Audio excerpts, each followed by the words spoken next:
natin na dapat talagang tutukan. Korupsyon, manipulasyon, accountability, transparency. Andito po tayo bilang Pilipino. Pinagluloko tayo eh. Paulit-ulit lang yan. And it's a delaying tactics. Hindi ito pampolitika lamang or kanino mang partido. Ito po is para sa sambayan ng Pilipino. So dapat talagang pinag-uusapan natin, tanggalin nga natin paulit-ulit yung kulay ng ating politika. Ang priority natin yung ating kaba ng bayan, ninanakaw ng paulit-ulit at ang nagiging biktima is ang mahihirap. Marcos resign! Marcos resign! Marcos resign! Marcos magnanakaw! Marcos magnanakaw! Marcos magnanakaw si Marcos!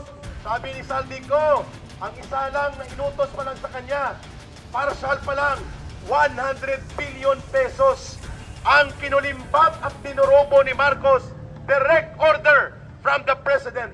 Wow! Paimbestiga-imbestiga ka pa. Ikaw pala ang mastermind. Ikaw pala ang tinatawag na bantay sa lakay. Kasi sabi ni Saldico, bago siya mamatay at alam niyang papatayin siya, ay binalikan niya ang kanyang konsyensya. At ang sabi niya, bago man ako nila mapatay, ay isisiwalat ko ang katotohanan na ang punong salaring kriminal na nag-aaktong mastermind pero mapagkunwaring nag-aarte-arte at nagdrama-drama na inosente, walang iba kundi si Marcos Jr. Kaya ang sagot ng taong bayan dyan, Marcos resign! Marcos resign! Marcos resign!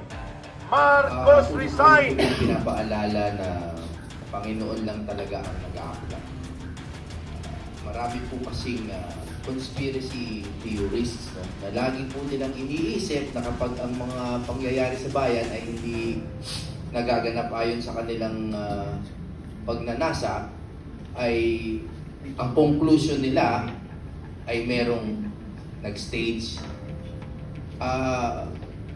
We are vehemently denying this.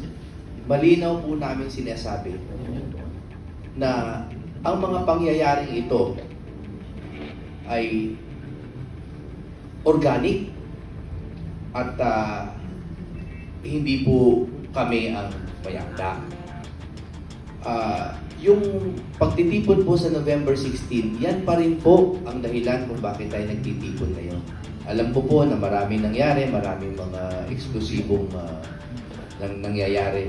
Ngunit ang PDP po ay katulad nyo rin. Kami po ay samahan ng mga karaniwang tao na nakikiisa dito sa isang mass movement na mapayapa. Kaya kami po ay nananawagan po sa lahat ng gustong makilahok na pumunta po kayo. Kami po ay mapayapa, kami po ay magdadasal, kami po ay magkakantahan. Kasi ngayon, we are in a very exciting time, right? Kasi kung titingnan mo, very highly political yung nangyayari sa bansa natin. But there are also times in history when, you know, no strategist, no propagandist could actually put piece everything together. And it is as if it's just the hand of God that's really, you know, putting order dun sa nangyayari sa bansa natin. And I think we're entering that stage and that phase in our country, and that's why I find it exciting. And this morning, we would like to kumbaga, give our insights, and particularly for me, an insight from an ordinary citizen observing kung anong nangyayari sa bansa natin. Magsama-sama ngayong umagang ito at tuloy-tuloy po itong ating pananampalataya na ang ating ginagawa ay para sa Kanya at para sa bayan. Sabi nga sa Latin, Pro Deo et Patria, for God and for country. Huwag din natin pong kalilimutan ang ating pinakamamahal na Tatay Digong. Siya pa rin ang chairman natin ng PDP Laban. Alam natin na siya ay biktima nitong mga mabangkaping mga grupo na gusto nilang wag onlarin ang ating bansa. At yung kanilang ginagawa ngayon, tulad ng sinabi ni Tatay Digong, baka hindi nyo matapos ang inyong sinumpang tungkulin na pagsilbihan ang bayan at matulad kayo sa mga ibang mga naunang namuno na napatalsik sa pwesto. Yung November 16 to 18 na gaganaping pagtitipon ng taong bayan. Ang PDP Labang po ay hindi po ang namumunong grupo sa kakaroon nitong malawakang pagtitipon. Pasalamatan po natin ang ating mga kapatid sa Iglesia ni Cristo at ang pamunuan po na si Eduardo Manalo na sila po ang nanguna sa panawagan ng isang pagtitipon for transparency, for justice, for better democracy, and accountability. So, tayo ay natuwa. Isa po akong saradong Katoliko, pero tuwang-tuwa po ako nung naglabas po ng ganitong pahayag ang Iglesia ni Cristo. Sumunod din po yung mga iba pang mga religious organization, katulad ng Kingdom of Jesus Christ. Ang aking balita ay pati na rin yung Jesus is Lord at mga iba pang mga evangelical groups na nananawagan para sa isang mapayapang pagtitipon tungo sa isang maayos na pamamahala, good governance with accountability. Pero meron pa rin mga ibang grupo. Diretsahan na lang, sabihin na natin yung mga dilawan. Yung mga dilawan kagabi, nagkaroon na sila ng lightning rally sa Makati. Pagkatapos magbigay ng pahayag si dating Congressman Zaldico na binabanggit ng mga iba, walang kwenta rin yung pahayag niya kasi hindi sinumpang salaysay niya. Walang property value, sabi nila. Pero sa katotohanan, alam ng lahat, pati yung mga dilawan, na bigla sila, nasurpresa sila. So gusto nila kaagad agawin yung eksena. Nagkaroon na sila kaagad ng isang lightning rally. Totoo nga naman, lightning, kasi nga, dumalo yung mga malalaking mga media establishment. Ando doon lahat yung mga malalaking media establishment. Pero wala akong nakita ng mga vloggers. No? Pag titignan po ninyo sa social media na yung mga nakapost, galing po yan sa mainstream media. Anong ibig pong sabihin po ito? Hindi po sila para sa totoong transparency and accountability. Kung hindi ilihis pa rin yung tunay na issue na bumabagabag sa sampay ng Pilipino, itong malawakang korupsyon sa infrastruktura lalo na sa flood control. Bakit? Naparod ko yung mga footages, pati yung mga ibang mga placards. Hindi po nila binabanggit na panagutin ang dapat na managot dito sa malawakang flood control, corruption. Ang kanilang binabanggit, Duterte panagutin pa rin. Di ba? Hindi ba katawa-tawa yun? No. Ito ay, sabihin na natin, may mga grupo na gustong ilihis yung katotohanan at magkunwari na sila ay lumalaban din sa corruption. Maaring, ganun din po siguro yung kanilang damdamin, pero pipiliin lamang ba kung sino ang papanagutin sa corruption? Sabi nga nung isang senadora, mga malilit na isda lang naman yata yung gusto nilang panagutin . Ibig sabihin nun, yung mga mabababang pwesto sa DPWH ang mananagot at mga contractors lamang. Pero yung mga malalaking isda at kung sino ang nag-aalaga sa malalaking isda, hindi mapapanagot. Nakita natin, napanood natin yung mga binitawang mga salita na sinabi nilang walang probative value. Well, legally speaking, hindi nga pwedeng ma-accept sa korte yung pahayag ni dating Congressman Zaldico. Unacceptable in evidence yan. Kami mga abogado, alam namin yan. Wala rin probative value yan. Totoo nga, kasi hindi naman natin kukunin yung statement na yun in order to determine the existence of probable cause that would result in the finding or indictment of certain individuals that may be involved. Yun ang ibig sabihin ng probative value. Any investigation now by the Senate or by the ICI, It's not intended to determine the existence of probable cause. Ito lamang po ay mga investigation, fact-finding kumbaga, fact-finding investigation. And for the Senate, alam naman natin primarily it is intended for what? Legislation purposes, in aid of legislation na. But in the course of the investigation, if there are findings of possible nonfeasance, misfeasance, malfeasance, then they can recommend to the appropriate investigative bodies for more in-depth investigation that will determine the existence of probable cause. Doon nila ipapasa sa Department of Justice o ipapasa nila sa Ombudsman. But for anyone to say that the statement of Saldico doesn't have a probative value, that is already an act of trying to cover up things or trying to downplay the magnitude or gravity of that statement. Tayong mga ordinary mamamayan, sabi ko nga, alam na natin. Alam na po natin kung sino ang mga dapat na mga nagot. Hindi lamang po yung mga maliliit na mga opisyal ng DPWH na taga Bulacan. Hindi lamang po sila. Involved po lahat halos ng DPWH sa buong Pilipinas. Hindi lamang mga district engineers, pati mga regional directors and others. No? At hindi lamang po yung mga taga-DPWH at mga contractors na nababanggit doon kung sino man report nila. Kung hindi, yung mga matataas na opisyal na nandyan sa legislatura o nandyan sa ehekutibo. Ano man ang ilalabas na statement ngayon ng kahit na sino, sinumpang salaysay man po yan o hindi, ito ay mahalaga para sa kaalaman ng taong bayan. Kaya po ako, nagdasal po ako kagabi, nagpasalamat po ako bago ako matulog sa Panginoong Diyos, kay Tatay Digong at kay Congressman Saldico. Ipinagdasal ko siya na sana ay magkaroon pa siya ng malakas ng loob at ipagpatuloy niya yung kanyang inumpisa. Dahil sinabi niya, part 1 lang to. Ilang party ba yan? May part 2, part 3, part 4, part 5. 300 na congressmen ang involved dito. So mayroon siguro part 300 yung statement ni Saldico. Sa tingin po ba ninyo, dahil po dito sa revelasyon ni Saldico, mas naging malinaw ba?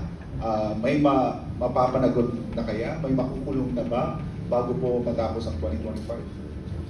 Well, I think just like you, I have a lot of questions in mind as well, you know?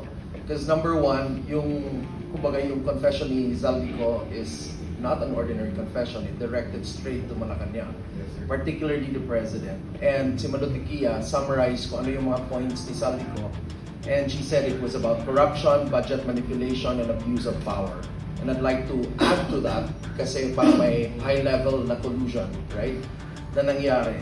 And I think that demands, whether he's telling the truth or not, that actually demands investigation in a sense. But the problem is that usually in an ordinary situation that doesn't involve the President, kung cabinet secretary lang or director ng isang bureau or kaya local government official, usually for the investigation to be successful, kailangan masuspended muna yung iniimbestihang opisyal, tama ba? But in this case, it's a different case because we have a president na walang inherently yung constitution natin sinasabi na hindi pwedeng suspende or whatever, and probably there are means, but Even the congressmen, the senators, yeah, basically that's it. So in other words, until the president is there, it will still compromise the investigation.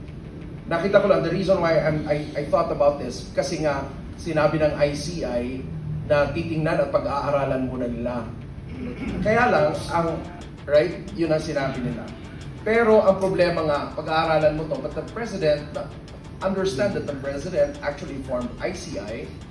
The mandate of ICI is also from the Office of the President, and the funding of ICI is also from the President. From that point of view, kung titingnan mo yung motibo, which is now being questioned because the President is being implicated dun mismo sa corruption, then perhaps right now we can also take a look at ano yung naging motive.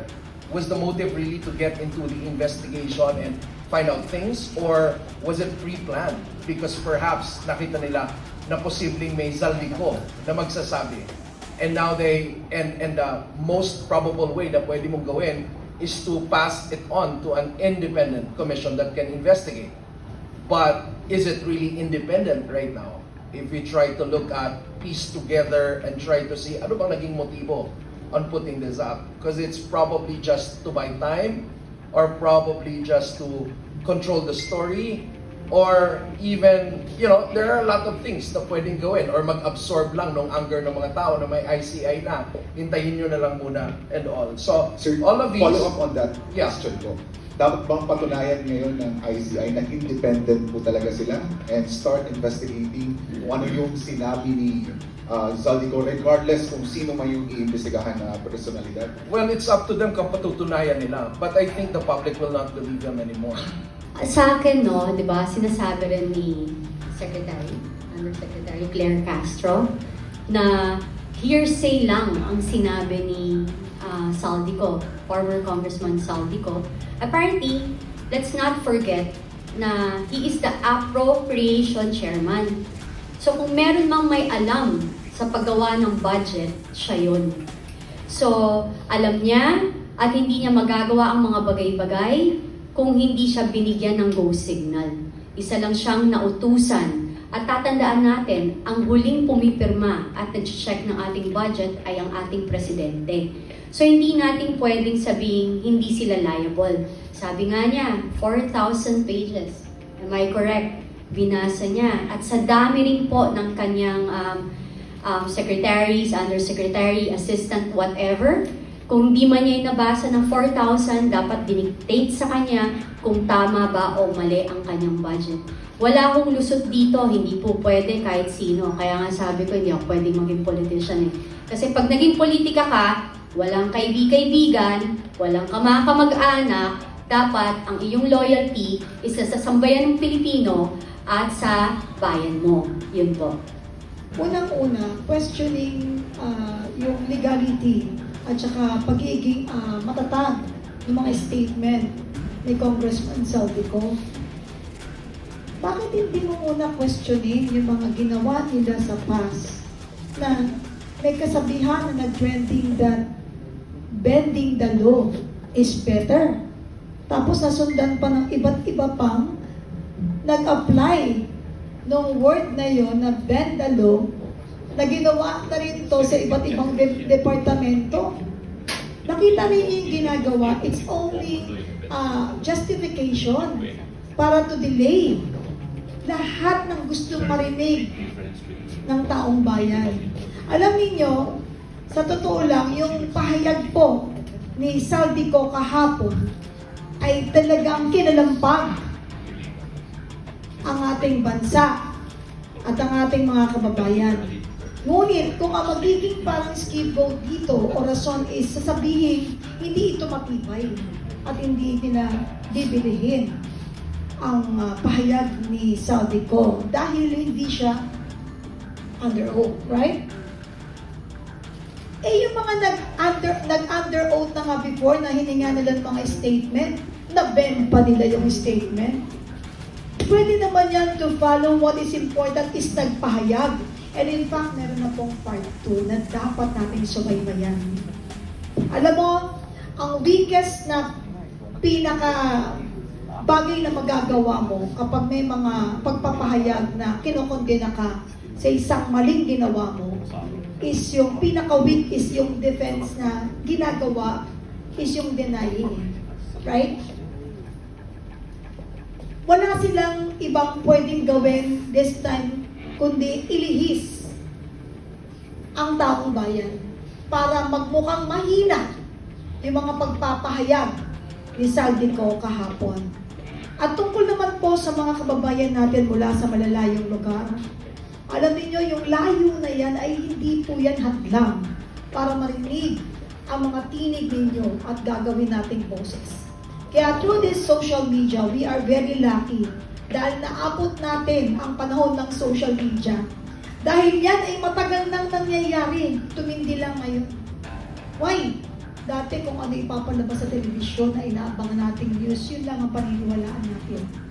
Pero ngayon, may vlogger tayo, Merong media na talagang may freedom na magpahayag. Kaso ingat lang tayo dahil iba ngayon.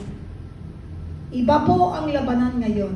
So, buntot natin, hila natin, ingatan natin ang ating sarili para ipagpapahayag natin para malaman ng sambayan ng Pilipino ang totoong nangyayari. Ingayan ninyo, pero pag-ingatan din ninyo ang inyong sarili dahil nakasalalay po ang laban natin sa bawat isa. Ang paninindigan natin sa katotohanan. Pwede naman tayong tumanggap, pero huwag natin ibenta ang ating dangal sa pamamagitan ng pati boses natin, iipitin, at hindi tayo makakapagpahayag. Ano, pag nalugmok tayo, what will happen to our country? Papayag ba tayo ng ganon? 60 pesos na po ang peso. Bayang Pilipinas ang ating pinaglalaban at pinaninindigan. So, huwag tayong magbulag-bulagan sa katotohanan at magbingi-bingian sa mga naririnig na dapat naman ninyong namnamin at pakinggan ng paulit-ulit bago nyo ipahayag na ito'y AI. Si AI is the word for today at saka napaka-sikat niya ngayon. But the truth is, babalik ko ulit yung aking statement po.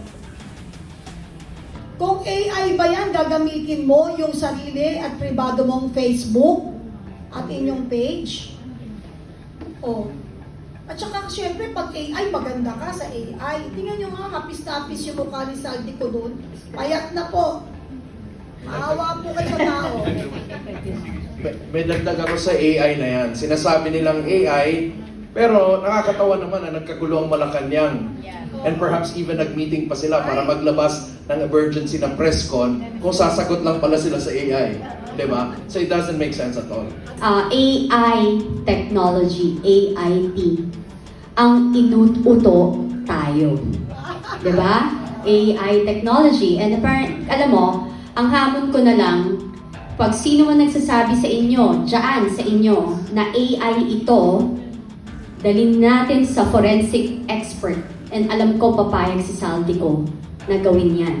Forensic expert here, US, Asia, China, saan man ng parte ng mundo. At ang AI ho, mahirap sundan ang shadow. At nakikita nyo, hindi maganda ang ano niya, ang itsura niya, ang ipin niya, lahat sa kanya. Even ang lighting niya hindi okay. Pag sinabi mong AI, enhance yan. Hindi yan pwedeng, yun naman may pintas. Almost perfect. Ganun yun. May gumagawa nga ng AI, ano ko yun. Diba? So, ganito na lang. Ang panawagan natin, dyan sa mga sinasabi ninyo na pinaglalaban ninyo, kahit na anong kulay po ng politika meron kayo, hubarin nyo ang kulay ng politika ngayon.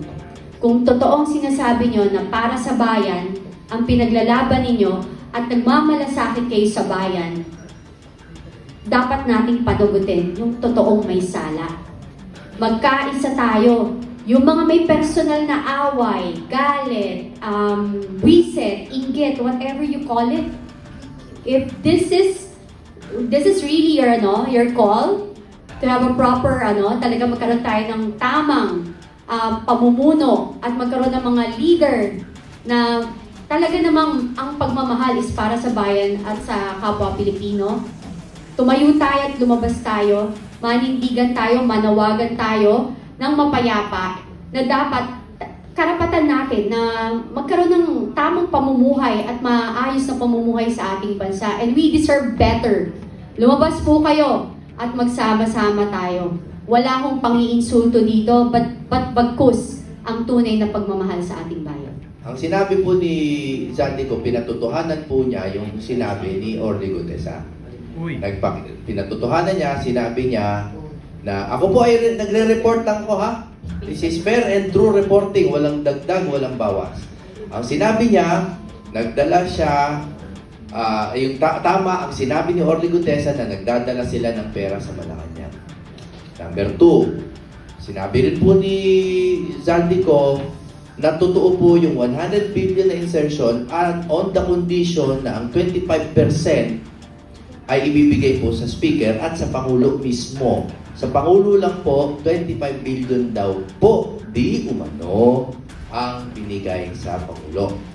Okay? So yun po yung gist ng statement niya. Number 3, hinahamon po ni Zaldico ang ombudsman na kung totoo po daw ang sinabi ni Ombudsman Remulla na magiging patas siya, imbestigahan niya yung kanyang fraternity brother.